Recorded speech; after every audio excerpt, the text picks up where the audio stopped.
Hello friends, एक बार फिर से आप सभी का स्वागत है हमारे यूट्यूब चैनल बायोलॉजी सेवा में। तो आप सभी को नीट 2024 की बहुत सारी शुभकामनाएं।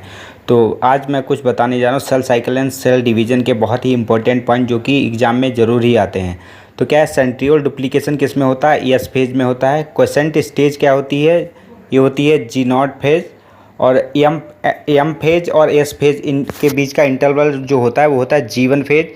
सेकंड गैप फेज क्या कहलाती है? G2 फेज को सेकंड गैप फेज कहते हैं। ड्यूरेशन ऑफ इंटरफेज का पूछा है। ड्यूरेशन ऑफ इंटरफेज क्या होती है? 95% होता है। ड्यूरेशन ऑफ एम फेज जो होता है 5% होता है। डीएनए रेप्लिकेशन किस फेज में होता है? तो वो होता है एस फेज में। क्रॉसिंग ओवर जो पाई जाती है वो हमारी पैकेटीन में पाई जाती है। और सिनेप्सिस कहाँ प्रेजेंट होती है? सिनेप्सिस दोस्तों प्रेजेंट होती है जाइगोटीन में। कियाज का फॉर्मेशन यानी कि कियाज कहाँ अपीयर कहाँ दिखाई देते हैं? वो हम लोगों को दिखाई देते हैं डिप्लोटीन स्टेज में।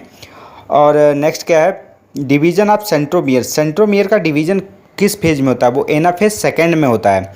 टर्मिनलाइजेशन ऑफ कियाज का टर्मिनलाइजेशन कहाँ दिखाई पड़ता है? वो डाइकाइनेसिस में दिखाई पड़ता है। नेक्स्ट क्या है, गोल्जी बॉडी एंड ईआर मतलब इंडोप्लाज्मिक रेटिकुलम कहाँ रिफॉर्म होते हैं? वो होते हैं टीलोफेज में।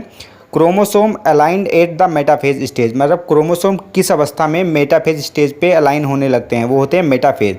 स्प्लिटिंग ऑफ सेंट्रोमियर किस फेज में होती है? एनाफेज में होती है। Centromere move to the opposite pole condensation of chromosome material ये किस फेज में होता है? ये प्रोफेज में होता है। रेस्टिंग फेज क्या कहलाती है? इंटरफेज कहलाती है। तो दोस्तों इस टॉपिक से मतलब 17 पॉइंट से आपका 1 से 2 क्वेश्चन जरूर आएगा। तो इसको ध्यान में रखते हुए आप नीट का पेपर देने जाइए ताकि आपका जो भी question cell cycle and cell division से ना छूटे। Okay, thank you.